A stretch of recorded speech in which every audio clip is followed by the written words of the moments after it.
जवाब से बिल्कुल मुतमईन नहीं हूँ और उन्होंने बड़े आराम से और खुल्लम खुला उन्होंने दिल्ली पुलिस को बचाया है और दिल्ली पुलिस का रोल ये था कि उन्हीं की वजह से पूरा दंगा हुआ।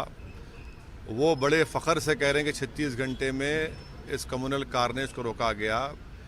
तारीख़ और इंक्वायरी कमीशन ये बताते हैं कि 24 घंटे से ज़्यादा अगर कम्युनल कारनेज चलता है तो उसमें सरकार और पुलिस की मिली भगत से ही दंगाइयों को मौका मिलता है।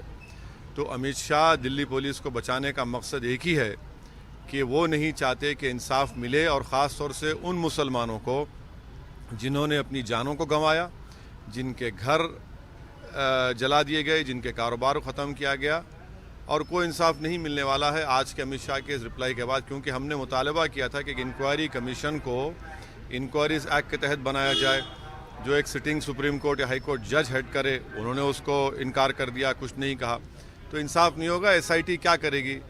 वन साइडेड अरेस्टिंग हो रही है दिल्ली में, 1100 से ज़्यादा मुस्लिम लोग इलीगल डिटेंशन में है और मुझे नहीं लगता कि कोई इंसाफ होने वाला है। बल्कि उन्होंने तो अपने एमपीज़ का जिक्र ही नहीं किया।